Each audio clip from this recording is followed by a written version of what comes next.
Problem is कि seat बहुत limited है, मतलब सीट बहुत कम है, इसकी वजह से कट ऑफ जो रहती है ना वो हाई रहती है। और 200 आप लोगों को पता है कि सिर्फ 220 सीट्स हैं, ठीक है। और 220 में से भी क्या है, 40 जो है वो रिजर्व है, ठीक है। अगर किसी ने रिजर्वेशन वाला वीडियो नहीं देखा है तो वो देख लेना, मैंने डिस्क्रिप्शन बॉक्स में उसकी लिंक दे दी है, ठीक है। रिजर्वेशन में भी ऐसा है, 40 जो सीट्स हैं उसमें भी दो कैटेगरी है, मतलब एनसीसी वाले बच्चों के लिए और एससी एसटी बच्चों के लिए।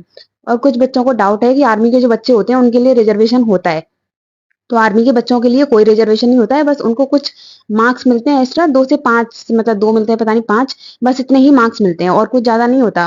मतलब उनको ऐसा लगता है कि जो आर्मी के बच्चे होते हैं वो थोड़ा डिसिप्लिन्ड होते हैं, तो उनके इंटरव्यू में वो मार्क्स मिलते हैं, बाकी और कुछ नहीं, ठीक है। Hello everyone, welcome back to my channel. Today in this video we are going to discuss about the marks required for the final merit list of MNS 2024. Because बहुत सारे बच्चे ऐसे हैं जो worried हैं about their final merit list of MNS, मतलब कि उनको ये डाउट है कि जैसे किसी बच्चे के मान लो 500 मार्क्स हैं, ठीक है, और आप लोगों को पता है कि इस बार 500 मार्क्स में नीट में बहुत ज्यादा रैंक है। तो अब उन बच्चों को ये समझ नहीं आ रहा कि वो अपना पूरा टाइम, मतलब अभी एमएनएस में कम से कम 3 महीने लगेंगे आराम से।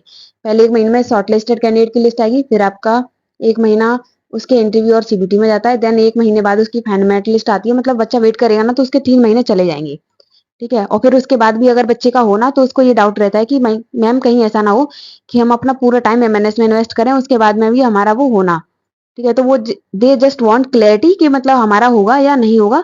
अगर नहीं होता है then we will focus on the NEET, और एमएनएस का जो सीबीटी और इंटरव्यू दे के आएंगे वो सिर्फ एज अ एक्सपीरियंस दे आएंगे। और इस बारी नीट में मतलब 2025 में वो बहुत ज्यादा अच्छा करेंगे, जिससे इस साल ना हो तो कम से कम 2025 में तो उनका एमएनएस में हो ही जाए, ठीक है। तो उस डाउट को ध्यान में रखते हुए मैं ये वीडियो बना रही हूँ, and I am going to giving you the clarity and the basis of the final merit list. Firstly मेरे को बताना है कि जो फाइनल मेरिट लिस्ट का जो बेसिक बेसिक होता है ना वो ये होता है, बेसिक बेसिस, कि कितने बच्चे उस एग्जाम के लिए अपीयर हो रहे हैं। मतलब बच्चों ने ये फॉर्म डाले लेकिन कुछ बच्चे सिलेक्ट नहीं होते हैं, शॉर्ट लिस्ट नहीं होते हैं, क्योंकि उनका नीट का स्कोर कम होता है, ठीक है। जो बच्चे शॉर्ट लिस्ट हो गए उनका क्या होता है कि जैसे उनके मार्क्स बहुत ज्यादा हाई हैं लेकिन उन्होंने एज सेकंड ऑप्शन एमएनएस को फिल किया था, लेकिन उनको एमबीबीएस या फिर बीडीएमएस या बीएमएस मिल रहा है और वो उस सीट को लेना चाहते हैं, ठीक है। तो वो वहां पर वो सीट ले लेंगे एमएनएस के लिए, फिर नहीं जाएंगे शॉर्ट लिस्ट होने के बाद भी, ठीक है। कुछ बच्चे ऐसे होते हैं कि शॉर्ट लिस्ट तो हो जाते हैं लेकिन उनके मार्क्स बीच में होते हैं, तो उनको ये रहता है कि अब अच्छा अब क्या करना है। तो फाइनल मेरिट लिस्ट का जो बेसिस होता है वो ये होता है कि जो भी आपका नीट स्कोर होता है, मतलब मान लो कि आपका जो नीट का स्कोर है वो क्या है। नीट का स्कोर अगर जैसे मैं 2 एग्जांपल ले लेती हूँ, अगर किसी बच्चे का नीट का स्कोर, अगर एक बच्चे का ले लो 500 है और दूसरे बच्चे का ले लो 550 है, ठीक है। 500 वाले का आप देखते हैं, 500 का 550 से कम नीट का स्कोर है, और जो मैं एमएनएस की फाइनल मेरिट लिस्ट होती है वो प्रिपेयर ही नीट के स्कोर, सीबीटी का स्कोर और आपका इंटरव्यू का क्या स्कोर रहता है उस पे, ठीक है, उसी बेसिस पे आप प्रिपेयर करते हो उसको, ठीक है। तो नीट का स्कोर जो भी है, तब नीट का स्कोर जैसे मान लो अगर किसी का 500 है, जिसका नीट का स्कोर ज्यादा होता है उसके चांस ज्यादा रहते हैं कि उसका फाइनल मेरिट लिस्ट में नाम आए, ठीक। जैसे 500 वाला बच्चा है, अब उसका नीट का स्कोर मान लो कि नहीं, 550 वाला लेते हैं, 550 वाला बच्चा है, ठीक है। उसका नीट का स्कोर 550 है, उसका सीबीटी का स्कोर रहेगा मतलब मान लो 30 या 40 रह गया, कम रह गया, ठीक है। और उसका इंटरव्यू का भी स्कोर ज्यादा अच्छा नहीं गया, मतलब उसका मतलब इंटरव्यू बहुत अच्छा नहीं हुआ, सिर्फ ऐसे ही हुआ कि उसके 30-40 मार्क्स आ रहे हैं, ठीक है। अब उसका अगर टोटल करोगे ना तो 550 प्लस 30, 580 प्लस 40 कितना होगा, 620। अब देखते हैं हम, अब ले लेते हैं नीट 500 वाले नीट का स्कोर वाले बच्चे को। तो उसमें देखो अगर 500 है किसी का नीट का स्कोर और उसका सीबीटी का स्कोर आ गया, मतलब 70 आ गया, 75 आ गया, है ना, तो वो ऐसा ले लो। और उसका इंटरव्यू भी बहुत अच्छा चला गया, मतलब ऐसा चला गया कि उसके 80-90 ऐसे मार्क्स आ रहे हैं, मतलब उसका इंटरव्यू बहुत अच्छा गया, जिसने उसका इंटरव्यू लिया था वो उससे काफी मतलब वो हो गए कि उनको वो बच्चा बहुत पसंद आया, उसकी पर्सनैलिटी, उसका तरीका, उसके जवाब उनको बहुत अच्छे लगे। तो उसका इंटरव्यू का भी इसको ले लो 70-80 ले लो, चलो ठीक है। तो उसका जो टोटल आएगा ना वो कितना हो जाएगा, अगर मान लो 70 आपने सीबीटी का लिया तो 570 प्लस 80 आपने इंटरव्यू का लिया, तो कितना हो गया 650। तो फिर 550 वाला भी मतलब उसका सिलेक्शन नहीं होगा, किसका हो जाएगा 500 वाले का। तो फाइनल मेरिट लिस्ट को इस तरीके से प्रिपेयर किया जाता है।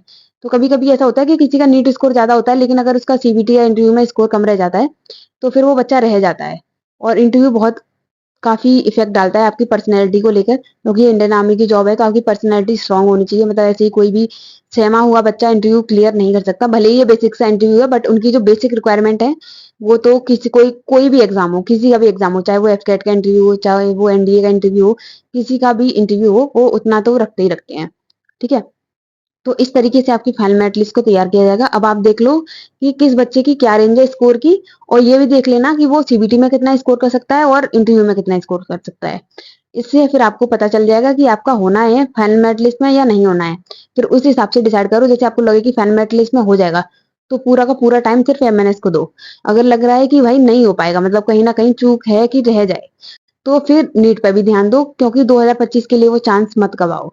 मिल रहा है चांस तो लो, नीट की भी प्रिपरेशन करते जाओ और एमएनएस के को एज ए ऑप्शन, मतलब कि सिर्फ एज ए एक्सपीरियंस देके आ जाओ, जिससे आपको पता चल जाए कि ठीक है एमएनएस में ये वाली प्रोसेस होती है, ये वाले मेडिकल होते हैं और ऐसे होता है, और फिर उसको 2025 में आपको एज ए एक्सपीरियंस काम आएगा। आपका नीट का भी स्कोर ज्यादा होगा, आप सीबीटी भी अच्छा करेंगे, तो आप वहां पर आप टेंशन फ्री होकर आपका हो जाएगा।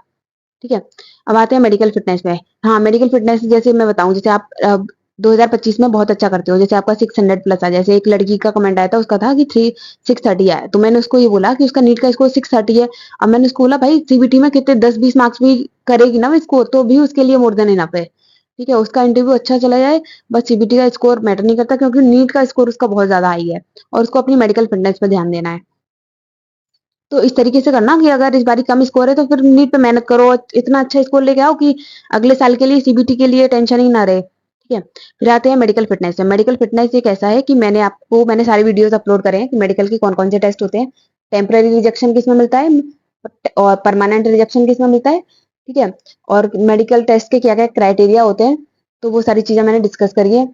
और तो अगर किसी ने वो वीडियोस नहीं देखी तो प्लीज देख लेना, आप लोगों के लिए बहुत हेल्पफुल रहेंगी। मतलब मेडिकल फिटनेस का ये है कि अगर आप मेडिकली अनफिट हो जाते हैं, फिर भले ही आपके 650 स्कोर क्यों नहीं है नीट में, तब भी आपको फाइनल मेरिट लिस्ट से बाहर ही कर देंगे। मतलब आपका जो कैंडिडेचर है वो कैंसिल हो जाएगा अगर आप मेडिकली अनफिट होते हैं। Because अब सब लोगों को पता है कि इंडियन आर्मी के लिए ना जो मेडिकल रिक्वायरमेंट होती है वो तो सबसे ऊपर है, मतलब उनको करना ही करना है, मेडिकली फिट उनको होना ही पड़ेगा। ठीक है। तो ये है, और मेडिकल फिटनेस वाली वीडियो सबको देखनी है तो प्लीज देख लेना, मैं डिस्क्रिप्शन बॉक्स में इनकी लिंक दूंगी। ठीक है।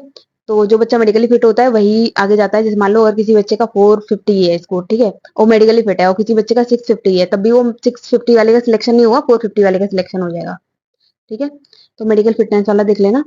तो ये थी आज की फाइनल मेरिट लिस्ट के रिगार्डिंग जो भी डाउट्स है, मैंने वो इसमें सारे कवर कर दिए हैं। और फिर भी अगर किसी को डाउट है then let me know in the comment section, I will explain. मैं सारे बच्चों के डाउट्स को एक्सप्लेन करती हूँ। ठीक है। And share this video to the other candidate also who are going to give the MNS CBT exam and the MNS interview, because ये वीडियो बहुत ज्यादा इंपॉर्टेंट है। तो इस वीडियो को शेयर कर देना, एंड जिससे बच्चों को अंदाजा लग जाए कि उनको करना क्या है, मतलब सिर्फ एमएनएस करना है या फिर एमएनएस और नीट दोनों साथ में लेके चलने हैं, जिससे बच्चे का साल बर्बाद ना हो, क्योंकि साल बहुत ज्यादा इंपॉर्टेंट होता है। ठीक। So that's all for today, and share this video to the other candidate also, and best of luck for exam.